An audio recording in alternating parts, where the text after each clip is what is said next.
கழுத்து சுளுக்குனதோட எப்படியோ இங்கே மீனாவும் அதே நேரம் முத்து ரெண்டு பேரும் சேர்ந்து விஜயாவை ஒரு வழியாக வீட்டுக்கு கூட்டிகிட்டு வந்துடுறாங்க. இங்கே வந்து சுளுக்கும் எடுக்கிறாங்க. ஆனாலும் அவங்க சரியான மாதிரி இல்லை. ஒரு பக்கமாக கழுத்து சாச்சப்படியே தான் இருந்துக்கிட்டு இருக்காங்க. இப்போ வந்து இந்த விஜயா வந்து இதே காரணம் காட்டி இங்கே மீனாவை திட்டவும் ஆரம்பிக்கிறாங்க. எல்லாம் உன்னால தானே எனக்கு இப்படி ஆகணும்னு சொல்லி தானே ரெண்டு பேரும் ஜோடி சேர்ந்து அங்கே வந்து இங்கே சொல்லி கேட்க, என்ன நீங்கள் நல்லா ஆடிட்டு அதனால் உங்களுக்கு கழுத்து சுளுக்குன்னு சொல்ல வராமல் உங்கள் கழுத்து சுளுக்குனத்துக்கு காரணம் மீனா தானே சொல்கிறீங்க. மீனா தான் உங்கள் கழுத்தை பிடிச்சி இப்படி திருப்பி வச்சாலான்னு இங்கே முத்தவன் கேட்க, நீ நல்லா பேசுகிறோன்றதுனால நீ சொல்கிறதெல்லாம் எடுபடாத முத்து. நீங்கள் ரெண்டு பேரும் பிளான் பண்ணி தான் வந்தீங்க, என்னை ஆட வச்சு இந்த மாதிரி ஆக்கணும்னு நினச்சிட்டு தானே வந்தீங்க சொல்லி இங்கே விஜயா கண்ணா பின்னாடி மீனாவை திட்ட இங்கே அண்ணாமலை சொல்கிறாங்க, இப்போவாது கொஞ்சம் அமைதியாகிறேன். கழுத்து சுளுக்குனதுக்கு அப்புறமும் அந்த குறையை தூக்கி ஆன் மேலேயாவது போடலைன்னா உனக்கு தூக்கமும் வராது, ஒன்றும் வராது. முதல்ல போய் உள்ளே படுங்க அப்படின்னு சொல்லிட்டு எங்கள் விஜயா வந்து பார்வதியை அழைச்சிட்டு போய் உள்ளேயும் படுக்க வைக்கிறாங்க. அதுக்கப்புறமா எங்கள் பார்வதியும் கிளம்பி போக நான் நாளைக்கு வந்து பார்க்குறேன்னு சொல்லிட்டு போகிறாங்க. அங்கே தான் அப்போ ஸ்ருதி அப்புறம் ரோஹிணின்னு எல்லாரும் இறந்துக்கிட்டு இருக்கு. அந்த நேரத்தில் எங்கள் முத்து வந்து பேசுகிறாங்க தன்னுடைய அப்பாட்ட, பார்த்தீங்களப்பா எங்கள் அம்மாவை இங்கே என்ன ஆனாலும் அதுக்கு மீனாவை சொல்லியே ஆகணும். மீனாவை தவிர இந்த வீட்டில் வேறு யாருமே அவங்களுக்கு கிடைக்கல. மீனா இலையா இருக்க போய் தானப்பா இப்படி எல்லாரும் அவளையே கரிச்சு கொட்டுறாங்க. முக்கியமாக அம்மா தான் இப்படி நடந்துக்கிறாங்க.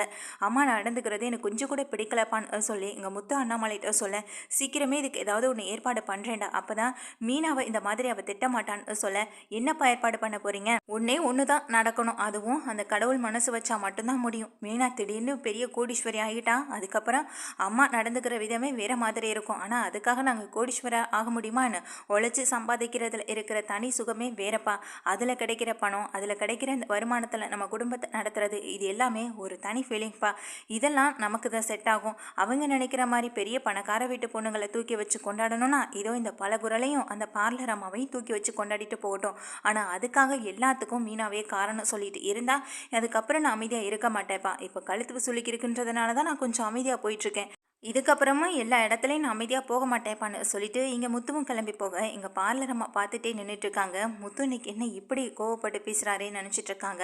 இங்கே வெளியில் கிளம்பி போகிற மீனாவும் அங்கே பூவெல்லாம் கொடுத்துட்டு திரும்பி ரிட்டன் வர வழியில் இங்கே வந்து அந்த மலேசியா மாமாவை பார்த்துட்றாங்க. மலேசியா மாமா மாதிரி இருக்கே, இவர் எங்கே இவர் தான் கல்கத்தா போகிறேன்னு சொல்லிட்டு போனார் அப்படின்னு நினச்சிட்டு இங்கே மீனா பார்த்துக்கிட்டு இருக்கேன். அப்போ அங்கே வந்து நிற்கிறவரும், இது அந்த ரோஹிணி வீட்டில் இருக்கிற பொண்ணு மாதிரியில் இருக்குது, இந்த பொண்ணு வேற இப்போ நம்மளை பார்த்துடுச்சு, நம்மளே இப்போ உடனடியாக இந்த இடத்துலேருந்து நகரவும் முடியாது, இப்போ என்ன பண்ணுறதுன்னு தெரியலேன்னு அவர் நின்றுட்டுருக்க. இங்கே மீனா பக்கத்துலேயும் வந்துடுறாங்க. இந்த மலேசியா மாமா பக்கத்தில் வந்தோடனே, என்ன அங்கிள் நீங்கள் இங்கே வந்திருக்கீங்க அப்படின்னு சொல்லி கேட்க, ஏமா நான் இங்கே வரக்கூடாதா அப்படின்னு கேட்குறாங்க. இல்லை நீங்கள் கல்கத்தாவில் போகிறேன்னு சொல்லியிருந்தீங்க, இங்கே இப்போ வந்தீங்க, ரோஹிணி நீங்கள் வரதா கூட சொல்லவே இல்லைன்னு சொல்ல, நான் ரோஹிணிக்கே சர்ப்ரைஸ் கொடுக்கலன்னு தாம்மா இருந்தேன் அப்படின்னு சொல்கிறாங்க. சர்ப்ரைஸ் கொடுக்கலான்னு இருந்தீங்கன்னு சொல்கிறீங்க, கையில் ஒன்றையும் காணும், அதுவும் இங்கே இந்த வெயிலில் இந்த ரோட்டில் நின்றுட்டுருக்கீங்க, சரி என்னாச்சுன்னு சொல்லி கேட்குறாங்க. அது ஒன்றும் இல்லைம்மா, நான் எப்போவோ கிளம்பி வந்துட்டேன், நான் கல்கத்தாவுக்கு தான் போயிருந்தேன், நான் அங்கே இருக்கிற விஷயம் எப்படியோ தெரிஞ்சிடுச்சு, என்னையும் போலீஸ்லாம் பிடிச்சிருவாங்களோன்னு நினச்சி பயந்து தான் இப்போ நான் அங்கேருந்து கிளம்பி வந்துட்டேன். உடனடியாக கிளம்பினதுனால இங்கே ரோஹிணிக்கும் சொல்ல முடியல, இப்போ நான் அங்கே தாம்மா கிளம்பி வந்துக்கிட்டு இருந்தேன், இப்போது ஆப்போசிட்டில் இப்போ தாம்மா உன்னை பார்த்தேன்னு சொல்ல, அப்படியா சரி வாங்க நானே உங்களை கூட்டிகிட்டு போகிறேன், இந்த வெயிலில் நீங்கள் எப்படி போவீங்கன்னு சொல்ல, அதெல்லாம் ஒன்றும் பிரச்சனை இல்லைம்மா நான் வந்துடுறேன் நீ போமான்னு சொல்கிறாங்க. அதெல்லாம் ஒன்றும் இல்லை அங்கிள் நீங்கள் வாங்க அப்படின்னு சொல்லி இங்கே மீனாவே தன்னுடைய ஸ்கூட்டியில் அழைச்சிட்டு போக மீனாவுக்கு மட்டும் சந்தேகம் குறையவே இல்லை. இவர் சொல்கிற மாதிரி இவர் உண்மையிலே மலேசியாவா இல்லை இந்த ஊருக்கார் தானா, இவரை பார்க்கும்போது எனக்கும் அப்படி தானே தோணுதுன்னு எங்கள் மனசில் நினச்சிட்டு வண்டி ஓட்டிட்டு போயிட்டே இருக்காங்க மீனாவும். மீனா வீட்டுக்கு போயிட்டு அங்கே வாங்க அங்கே போகலான்னு சொல்லி மேலே கூப்பிடுறாங்க. இல்லைம்மா அப்படின்ற மாதிரி தயங்கி நிற்க, ஏன் என்னாச்சு, நீங்கள் ரோஹிணியை பார்க்க தானே வந்தீங்க, அப்புறம் எதுக்காக இப்படி தயக்கப்படுறீங்கன்னு சொல்ல, இல்லை திடீர்னு இப்படி வந்து நின்னா அவள் கோவப்பட்டாலும் படுவாளேம்மா, பாப்பா இப்போது அவங்க அப்பாவை வெளியில் அடிக்க சொல்லி தான் நீ அனுப்பி வச்சுது, இப்போ நான் பயந்து இப்படி அலைஞ்சு தெரிஞ்சிட்டு இருக்கேன்னு தெரிஞ்சா அப்புறம் என் மேலே ரொம்பவே கோவப்படுப்பா அப்படின்னு சொல்லிட்டு இருக்காங்க. இங்கே இதுக்கப்புறம் என்ன பேசுறதுன்னு தெரியாமல் நின்றுட்டுருக்க மீனாவும் உடனே முத்துவை கூப்பிடுறாங்க. முத்துவுக்கு ஃபோன் பண்ணி கீழே கூப்பிட, முத்து கீழே வர, என்னாச்சு மீனா சொல்லி கேட்க, இங்கே பாருங்கன்னு சொல்லி அவரை காட்டிவிட, அட இவர் எப்போ இங்கே வந்தார், இப்போ வீட்டே ரெண்டாக்கியிருப்பாங்க, இப்போ அதுவும் பண்ணலைனா அம்மாவுக்கு இந்த விஷயம் தெரிஞ்சிருக்காதோ மீனான்னு சொல்ல, இவங்க யார்கிட்டையுமே சொல்லலையா, திடீர்னு கிளம்பி வந்துட்டதா தான் என்கிட்டையும் சொன்னார், இப்போ மேலே கூப்பிட்டா மேலே வரமாட்டாரு, நீங்களே என்னென்னு கேளுங்கன்னு சொல்ல, என்னாச்சு மலேசியா மாமா எதுக்கு இப்படி தயக்கப்படுறீங்கன்னு சொல்ல, இல்லைப்பா நான் ரோஹிணி பாப்பாட்ட வேற சொல்லலையா, சொல்லாமல் வந்துட்டேன்னு சொல்லி எங்கள் மேலே கோவப்பட்டாலும் படுன்னு சொல்ல, அதுக்காக இங்கேயும் நின்றுட்டுருப்பீங்களா என்ன, வாங்க போகலான்னு சொல்லி இங்கே முத்து வந்து கூட்டிகிட்டு போகிறாங்க. இங்கே போகிற முத்துவுக்கும் ஒரு சந்தேகம், மீனாவுக்கும் ஒரு சந்தேகம். இப்படி சந்தேகம் மட்டுமே தான் அவங்களுக்கு இருந்துகிட்டு இருக்கு. இதை எப்படி நிரூபிக்கணுன்றதை மட்டும் அவங்க யோசிக்கவே மாட்றாங்க. 2 பேருமே மேலே கூட்டிகிட்டு போகிறாங்க. அங்கே இங்கே விஜயா வந்து ஒரு சைடாக கழுத்து வச்சிருக்கதை பார்த்துட்டு, அட சம்மந்தியம்மா அப்படின்னு சொல்லிட்டு ஓடி வராங்க. இவர் எப்போ இங்கே வந்தாருன்னு சொல்லிட்டு கேட்க, எங்கள் மீனா விஷயத்த சொல்கிறாங்க. அப்போ உள்ளே நிற்கிற ரோஹிணியும் அவங்க மனோஜும் வந்துட்டு, இது உங்கள் மாமா குரல் மாதிரி இல்லை அப்படின்னு சொல்ல, அவர் எங்கே இங்கே வந்திருக்க போகிறாரு, அவர் தான் இப்போ கல்கத்தா போயிட்டார்ல அப்படின்னு சொல்கிறாங்க. இல்லை ரோஹிணி, இது உங்கள் மாமா குரலே தான், எனக்கு நல்லா ஞாபகம் இருக்குன்னு சொல்ல, இங்கே ஒருவேளை அவர் இங்கே வர்றதுக்கு வாய்ப்பு இல்லையேன்னு ரோஹிணி ரொம்ப தயக்கத்தில் இருந்துகிட்ருக்க, இங்கே மனோஜ் வெளியில் போய் பார்க்குறாங்க. அட மாப்பிள்ளை அப்படின்னு சொல்லி ஓடி வந்து கட்டி பிடிக்கிறாங்க. அட இது அவர் குரலே தான் சொல்லிட்டு உள்ளே இருக்க ரோஹிணி வெளியில் வர, ரோஹிணி பார்த்து பயங்கரமாக முறைக்கிறாங்க. ரொம்ப டென்ஷனாக ரொம்ப ஷாக்கிங்காக பார்க்க, என்ன பார்லரம்மா, இங்கே உங்கள் மாமா வந்திருக்காங்க, வந்தவங்களை வாங்கன்னு சொல்ல மாட்டீங்க, நல்லா இருக்கீங்களான்னு ஒரு வார்த்தை கேட்க மாட்டீங்க, ஏன் இப்படி முறைச்சி பார்த்துட்டு இருக்கீங்க இங்கே வந்துட்டு முத்து கேட்க, இங்கே உடனே ரோஹிணி சொல்கிறாங்க, இல்லை இவர் எப்படி இங்கே, எனக்கு ரொம்ப ஷாக்கிங்காக இருக்குது அப்படின்னு மாதிரி சொல்ல, இங்கே உடனே மீனா சொல்கிறாங்க, இல்லைங்க நான் தான் அவரை வர வழியில் பார்த்தேன், கேட்டேன், அவர் உங்களை தான் பார்க்க வந்துட்டுருக்குன்னு சொன்னார், அதான் நானே கூட்டிகிட்டு வந்துட்டேன்னு சொல்ல, இவர் யார் கண்ணிலையும் படக்கூடாது, யார் கண்ணிலையும் படுற மாதிரி எங்கேயும் அலையாதீங்கன்னு சொன்னால் கேட்கவே மாட்டாரா இவர், இப்போ என்னை மாட்டி விடாமல் போக மாட்டார் போலையேன்னு நினச்சிட்டு நின்றுட்டுருக்காங்க எங்கள் மலேசியா மாமா. அப்போ ரோஹிணியோடைய அத்தை, அதாவது விஜயா கேட்குறாங்க, நீங்கள் வரதா சொல்லவே இல்லையா ரோஹிணின்னு சொல்ல, நான் வர்றது எனக்கே தெரியாதுமான்னு சொல்ல, என்ன சொல்கிறீங்க நீங்கன்னு விஜயா கேட்க, அதுக்கு இங்கே மலேசியா மாமா சொல்கிறாரு, இல்லைம்மா ஒரு சின்ன பிரச்சனை ஆகி போயிடுச்சு கல்கத்தாவில், அதனால தான் நான் அங்கேருந்து உடனே கிளம்ப வேண்டியதாகிடுச்சு, இப்போ என்னால் மலேசியாவும் போக முடியலை, இப்போ அவங்க அப்பாவையும் வெளியில் எடுக்கணும், என்ன பண்ணுறதுன்னு தெரியல, அதான் நான் இந்தியாவுக்கு வந்துட்டேன்னு சொல்கிறாங்க. ஏதோ ஒரு வழியாக சமாளிக்கிறாரே, அது வரைக்கும் போதும்னு ரோஹிணி இருந்துகிட்டு இருக்க, என்ன அங்கிள் நீங்கள் உங்களை நான் அப்பாவை வெளியில் எடுக்கிறத பற்றி பேச சொன்னால் பார்க்க சொன்னால் நீங்கள் அதை பற்றி எதையுமே முயற்சி எடுக்காமல் இப்படி ஊர் ஊராக சுற்றிக்கிட்டே இருக்கீங்களேன்னு சொல்லி இங்கே வந்துட்டு எல்லா மழையும் திட்ட, அதுக்கு இங்கே உடனே அவர் என்ன பேசுறது, இதுக்கு என்ன டைலாக் சொல்கிறது அப்படின்ற மாதிரி யோசிக்கிறாங்க. என்னங்க ரோஹிணி பாப்பா உங்களை இவ்வளோ திட்டுது, நீங்கள் இப்படி அமைதியாக இருக்கீங்க அப்படின்னு எங்கள் முத்துவும் கேட்க, அதுக்கு எங்கள் அந்த மலேசியா மாமாவும் சொல்கிறாரு, இல்லை பாப்பா அப்பாவை வெளியில் எடுக்கிறத பற்றி தான் கல்கத்தாவுக்கு பேச போனேன், அங்கேயும் போலீஸ்லாம் வந்துட்டாங்க, அதான் அங்கேருந்து திரும்ப எங்கே போகிறேன்னு தெரியாமல் திரும்ப இந்தியாவுக்கே வந்துட்டேன்னு சொல்கிறாங்க. உடனே அண்ணாமலையும், அவ்வளோ பிரச்சனை இருக்கிறப்போ நீங்கள் எதுக்காக அங்கே இங்கே அலைஞ்சிட்ருக்கீங்க, பேசாமல் இங்கேயே இருங்கன்னு எங்கள் அண்ணாமலை சொல்ல, இதுக்கு விஜயாவும், ஆமாம் நீங்கள் இங்கேயே இருங்க கொஞ்ச நாளைக்கு, அதுக்கப்புறமா ரோஹிணி மனோஜ் 2 பேரையும் கூட்டிகிட்டு கூட நீங்கள் மலேசியாவுக்கு போகலாம், அங்கே போய் எப்படியாவது பேசி அவங்க அப்பாவை வெளியிலையும் எடுத்துடலான்னு இங்கே வந்து விஜயாவும் சொல்கிறாங்க. ஆமாம் சம்மந்தியம்மா, நான் வந்ததும் கேட்கணும்னு நினச்சேன், உங்கள் கழுத்தையும் இப்படி இருக்குது அப்படின்னு கேட்குறாங்க.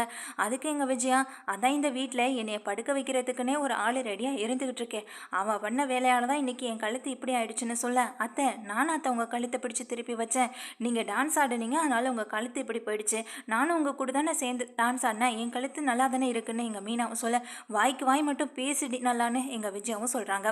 இதை கேட்டுக்கிட்டு இருந்த எங்கள் ரோஹிணியோடைய மாமா உடனே கேட்குறாங்க, என்ன டான்ஸ் அப்படின்னு சொல்லி கேட்க, எங்கள் முத்து சொல்கிறாங்க, அம்மா புதுசாக ஒரு நடனப்பள்ளி ஆரம்பிச்சிருக்காங்க, அங்கே டான்ஸ் ஆட போய் தான் இப்படி ஆயிடுச்சுன்னு சொல்ல, ஓ எனக்கும் நடனம்னா ரொம்ப பிடிக்கும், நான் தான் இங்கே 2 நாள் தங்க போகிறேன்ல, எனக்கு கற்றுக் கொடுக்குறீங்களான்னு சொல்லி கேட்க, நான் கற்றுக் கொடுக்குற நிலைமையிலையா சம்மந்தி இருக்குன்னு சொல்கிறாங்க. அதுவும் சரிதான், அது எப்படியும் சரியாயிடும், நீங்கள் எதுக்கும் கவலைப்படாதீங்கன்னு எங்கள் மலேசியா மாவும் சொல்லிட்டு இருக்க, இவர் என்ன இங்கே தங்குற மாதிரியே பேசிக்கிட்டு இருக்காரு, இவரை இப்போவே இந்த இடத்துலேருந்து வெளியில் அனுப்பியே ஆகணும், இல்லைன்னா நம்ம மாட்டிப்போம், அதுவும் அவர் இங்கே தங்குற மாதிரின்னு சொல்லும்போதே நம்ம கண்டிப்பாக மாட்டிப்போம், இதுக்கப்புறம் இவர் இங்கே இருக்க விடக்கூடாதுன்னு நினச்ச ரோஹிணி இங்கே வந்துட்டு, மாமா நீங்கள் இங்கே இருக்கலாம் வேணாம் உடனே கிளம்புங்கன்னு சொல்ல, என்னம்மா வந்ததும் வராதமா உங்களை வீட்டை விட்டு வெளியில் அனுப்புறத பற்றி பேசிகிட்டு இருக்கேன்னு விஜயா கேட்க, அண்ணாமலையும் கூட சேர்ந்து அதே கேள்வியை கேட்குறாங்க. இதுக்கு இங்கே ரோஹிணி சொல்கிறாங்க, இல்லை அங்கிள் நான் தான் சொன்னல, எங்கள் மாமா போனால் தான் அப்பாவை வெளியில் எடுக்க முடியணும், இவர் என்ன இப்படி பண்ணிகிட்டு இருக்காரு, எனக்கு இவர் மேலே பயங்கரமான கோபம் வருது, முதல்ல நீங்கள் மலேசியாவுக்கே கிளம்புங்க, அங்கே உங்களுக்கு எந்த பிரச்சனையும் வராது, அங்கே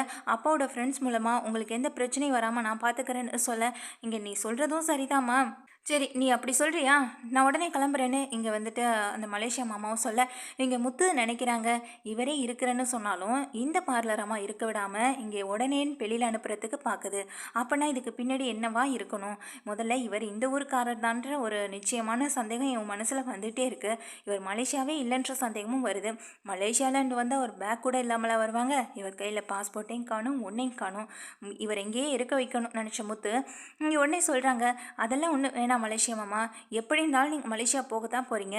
இப்படி வந்துட்டு வந்துட்டு போகிறதுக்கு இங்கே வந்து 2 நாள் தாங்கன்னா அம்மாவுக்கும் பெருமையாக இருக்கும்ல. அப்போ தானே சுற்றி இருக்கவங்க எல்லாம் அம்மாவை பற்றி பெருமையாக நினைப்பாங்க. ஏன்னா இது நாள் வரைக்கும் இந்த பார்லர் அம்மா வீட்டிலேருந்து யாரும் இந்த வீட்டுக்கு வந்ததும் கிடையாது, தங்கினதும் கிடையாது. இப்போ நீங்கள் மலேசியாலேருந்து வந்திருக்கீங்க, இங்கே 2 நாள் தங்கியிருக்கீங்கன்னா இந்த தெருவே தெரிஞ்சு போயிடும். அப்புறம் அம்மா கிட்ட யாரும் கேள்வியெல்லாம் கேட்க மாட்டாங்களேன்னு முத்து சொல்ல, ஆமான்ற மாதிரி எங்கள் விஜயாவுக்கு அப்படியே யோசனையெல்லாம் வருது. ரொம்ப சந்தோஷப்படுறாங்க. என்னதான் முத்து வந்துட்டு சொன்னாலும் அவன் நல்லதை தான் சொல்லியிருக்கான்னு நினச்சேன் விஜயா. ஆமாம் ரோஹிணி, எதுக்காக இப்போ உங்கள் மாமாவை அனுப்புறதை பற்றியே பேசிகிட்டு இருக்கேன். அவர் இங்கே 2 நாள் இருந்துட்டு அதுக்கப்புறம் மலேசியா போகட்டும். இப்போ எப்போ தானே போகிறாரு, எப்போ போனால் என்ன அப்படின்ற மாதிரி சொல்ல, அது இல்லை ஆண்டின்னு சொல்கிறாங்க. அதெல்லாம் ஒன்றும் பிரச்சனை இல்லை, உங்கள் அப்பா ஜெயிலில் இருக்காரு, ரொம்ப நாள் இருந்துட்டு தான் இருக்காரு, எப்படியும் போய் அவரை வெளியில் எடுக்கத்தான் போகுது. இப்போ 2 நாள் இருந்தால் என்ன பிரச்சனை அப்படின்னு சொல்லிட்டு இங்கே வந்து விஜயாவும் சொல்லிடுறாங்க. இதை கேட்டதுமே இங்கே மலேசியா மாமாவில் எதுவும் பேச முடியல, சரின்ற மாதிரி ஒத்துக்கிறாங்க. இப்போ அவர் இங்கே இருக்கிறதுக்கு சம்மதிக்க இவர் ட்ரெஸ் எல்லாம் எடுத்து கொடுக்குறாங்க. அவரும் ட்ரெஸ் இன்ஜென்லாம் பண்ணிவிட்டு இங்கே வெளியில் வராங்க. ஆனால் இங்கே ரோஹிணிக்கு தான் எதுவுமே புரியலை. இவரை விட்டுட்டு நம்ம வெளியில் போனால் இவர் ஏதாவது வாயை கொடுத்து மாட்டிப்பாரோன்ற பயமும் இங்கே ரோஹிணிக்கு வருது. இவரை எப்படியாவது 2 நாளில் வீட்டை விட்டு வெளியில் அனுப்பி ஆகணுமேனு நினச்சிட்டு இருக்காங்க. ஒரு நாளே இந்த கிராமத்தில் வச்சு இவரை என்னால் சமாளிக்க முடியல, இதில் இந்த வீட்டில் 2 நாள் வச்சு இவரை எப்படி சமாளிக்க போகிறேன்னு தெரியலையே நினச்சி ரொம்ப பதட்டப்பட்டு இருந்துட்டு இருக்காங்க. இங்கே மனோஜுக்கு ஒரு பக்கம் ரொம்ப சந்தோஷமாக இருக்கு. ரோஹிணி, கண்டிப்பாக உங்கள் அப்பாவை இவர் மூலமாக எப்படியாவது மடக்கிடணும். இவர் வந்துட்டு அங்கே போய் உங்கள் அப்பா வெளியில் கொண்டுட்டு வந்ததுக்கப்புறம் அவரை ஒரு நாள் கூட்டிகிட்டும் வர சொல்லணும்னு எங்கள் மனோஜ் வேற ஒரு யோசனையில் இருந்துட்டு இருக்காங்க. இவன் வேற நம்ம நிலைமை தெரியாமல் ஏதாவது கனவு கண்டுகிட்டே இருக்கான்னு எங்கள் ரோஹிணின்னு நினச்சிட்டு இருக்கேன்.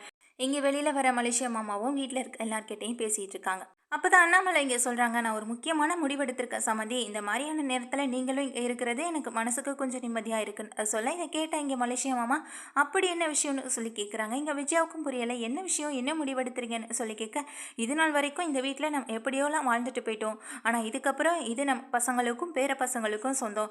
இப்போ இது என் பேர்லையும் உன் பேர்லையும் சேர்ந்து இருக்கிற வீடு. இப்போ இது நம்ம 3 பசங்க பேருக்கும் மாற்றி எழுதி வைக்க போகிறேன்னு சொல்ல, இதை கேட்ட இங்கே மலேசியா மாமா, ஆகா நீங்கள் நல்ல முடிவை தான் எடுத்திருக்கீங்க. இந்த வயசான காலத்துலையும் உங்கள் பசங்களுக்கு சேர வேண்டிய சொத்தை கொடுத்தணும்னு நினச்சி நீங்கள் எடுத்திருக்க முடிவு சரியானதான்னு சொல்ல, என்ன சம்மந்தி சரியான முடிவு எடுத்திருக்காரு, இது எங்கள் அப்பா எனக்காக கொடுத்த வீடுன்னு சொல்ல, இங்கே மலேசியா மாமா சொல்கிறாரு, யார் யாருக்காக கொடுத்தா இருந்தாலும் கடைசியில் அது பிள்ளைங்களுக்கு தானே போய் சேர போகுதுன்னு சொல்கிறாங்க. இப்போ சொன்னீங்கல்ல இதுதான் சரியான விஷயம்னு அண்ணாமலையும் இங்கே மலேசியா மாமாட்ட சொல்ல, இங்கே விஜயாவுக்கு என்ன பேசுறதுன்னு கூட தெரியல. ரோஹிணி வேற பார்த்து முறைச்சிட்டே இருக்காங்க. இங்கே ஒன்று அண்ணாமலை சொல்கிறாங்க, அதனால தான் நான் வக்கீலை பார்த்து பேசுகிறதுக்காக நாளைக்கு போக போகிறேன். 3 பசங்களுக்கும் இந்த வீட்டை சரிசமமாக எழுதி வைக்கலான்னு இருக்கேன்னு சொல்ல, அட என்ன சம்மந்தி நீங்கள் மலேசியாவில் எங்கள் ரோஹிணியோடைய அப்பா பெரிய வீடு, பெரிய பங்களா, காரு, பிஸ்னஸ்னு நல்லாவே இருந்துகிட்ருக்காரு. இங்கே என் மாப்பிள்ளைக்கு இந்த சின்ன வீட்டை எழுதி வைக்க போகிறீங்களான்னு சொல்லி கேட்க, இங்கே ஒன்று விஜயாவும் அப்படியே பொழுந்து பார்க்க இங்கே ரோஹிணி முறைச்சிட்டே நிற்கிறாங்க. அப்போ தான் எங்கள் மலேசியா மாமா சொல்கிறாரு, இந்த சின்ன வீடெல்லாம் என் மாப்பிள்ளைக்கும் என் மருமக பொண்ணுக்கும் சரிப்பட்டு வருமா, அதனால் நான் இன்னும் கொஞ்ச நாளையில் அவங்க அப்பா வெளியில் வந்ததுக்கப்புறம் மலேசியாவுக்கே நான் கூட்டிகிட்டு போயிடுறேன்னு சொல்ல, அதை முதல்ல பண்ணுங்க சம்மந்தி. இங்கே இப்போ தான் பிஸ்னஸ் ஆரம்பிச்சிருக்கான், இந்த பிஸ்னஸை இதை முதல்ல டோட்டலாக வந்துட்டு எல்லாத்தையும் விற்றுட்டு மொத்த பணத்தை எடுத்துகிட்டு நீங்கள் மலேசியாவுக்கு போயிட்டு அங்கே பிஸ்னஸ் பண்ணட்டும். அப்போ அங்கே யார் கண்ணும் படாமல் வளர்ந்தால் தான் என் பிள்ளை பெரிய அளவுக்கு வளர்ந்து வருவான்னு சொல்லிட்டு இருக்காங்க. அப்போது ஒன்று எங்கள் விஜயாட்ட அண்ணாமலை கேட்குறாங்க, அப்போது மனோஜுக்கு இந்த சொத்தில் பாதி கொடுக்க வேணான்னு நீ சொல்கிறியா விஜயான்னு கேட்க, நான் அப்படியெல்லாம் சொல்ல வரலேன்னு சொல்லிட்டு இருக்காங்க. இங்கே ஒன்றே அண்ணாமலை யோசிக்கிறாங்க, நீங்கள் சொல்கிறதும் சரிதான் சம்மந்தி. ஏன்னா மனோஜுக்கு ஏற்கனவே மலேசியாவில் நிறைய சொத்து இருக்குது, இங்கே ரோஹிணி ஒரே பொண்ணுன்னு வேற சொல்லிட்டு இருக்கீங்க. அப்படி எல்லா சொத்தும் மனோஜுக்கு தானே வரப்போகுது, என்கிட்ட இருக்கிறது இந்த வீடு மட்டும்தான். இந்த வீட்டை மற்ற 2 பசங்க பேர்லையும் நான் எழுதி வச்சிடறேன். அதான் மனோஜுக்கு அங்கே பெரிய சொத்து, மொத்த சொத்துக்கும் அதிபதியாகவே மனோஜ் மாற போகிறானே அப்படின்னு சொல்ல, இங்கே உடனே மனோஜும் உச்சி குளிர்ந்து போய் ரொம்ப சந்தோஷப்படுறாங்க. இதை உடனே அப்பாட்ட சொல்கிறாங்க, ஆமாப்பா எனக்கு இந்த வீடெல்லாம் ஒன்று வேண்டாம், அதான் மலேசியாவில் எனக்கு பெரிய வீடு இருக்கே, நான் இனிமேல் அங்கே தானே போக போகிறேன் அப்படின்னு சொல்ல, அப்போ உனக்கு வேணாம்லடான்னு இங்கே கன்ஃபார்ம் பண்ணிக்கிறாங்க. அதெல்லாம் எனக்கு ஒன்று வேணாப்பான்னு சொல்ல, இங்கே முத்து வந்துட்டு சொல்கிறாங்க, எவ்வளோ பெரிய தாராள மனசு, இப்போவாது உனக்கு இது எழுதி கொடுக்குறதுக்கு மனசு வந்துச்சேன்னு சொல்ல, இந்த வீட்டை எனக்கு ஒரு ரவி பேரில் மட்டும் எழுதி வைங்கப்பான்னு சொல்கிறாங்க. அதே பண்ணிவிடுவோண்டா முத்து. இப்போது இந்த வீட்டில் மீனாவுக்குன்னு ஒரு மரியாதை இல்லாமல் இருந்துகிட்டு இருக்கு, எப்போ பார்த்தாலும் மீனாவை கரிச்சு கொட்டிகிட்டே இருக்கா. இப்போ இது என் வீடு என் வீடுன்னு வார்த்தைக்கு 1000 தடவையாவது சொல்லி காட்டிடுவா. இப்போ இது ஓம் பேர்லையும் ரவி பேர்லையும் வந்துடுச்சுன்னா இவளால் அதையும் சொல்லி காட்ட முடியாது. அதே நேரம் இந்த வீடு உங்களுக்குள்ளே தான் ஆகிடும். இதுக்கப்புறம் மீனாவையும் இவ எதுவும் சொல்ல முடியாது. வீட்டுக்கு வெளியில் மீனாவை நிற்க வைக்கவும் முடியாதுன்னு சொல்ல இதை கேட்டு இங்கே விஜய் அதிர்ந்து போய் நிற்கிறாங்க. என்னால் என் வீட்டை யாருக்கும் எழுதி கொடுக்க முடியாதுன்னு சொல்ல இங்கே உடனே மலேசியா மாமா சொல்கிறாங்க, அட என்ன சம்மந்தி சொன்னதே சொல்லிட்டு நீங்கள் போய் வக்கீல பார்த்துட்டு வாங்க சம்மந்தி, நாளைக்கே இல்லை அடுத்த நாளே இந்த வீட்டை எழுதி வச்சிடலான்னு சொல்ல இங்கே வந்ததும் வராததுமா ஒரு சொத்து கூட மனோஜ் பேருக்கு வரவிடாமல் பண்ணிட்டாரே நினச்சி ரோஹிணி செம கடுப்பில் நின்றுட்டுருக்காங்க. இங்கே முத்துவுக்கு மட்டும் புரியுது இவருக்கு பின்னாடி ஏதோ ஒரு பெரிய மர்மமான விஷயம் இருக்குது, அதை கண்டிப்பாக கண்டுபிடிச்சாகணும்னு முத்துவும் யோசிக்கிறாங்க.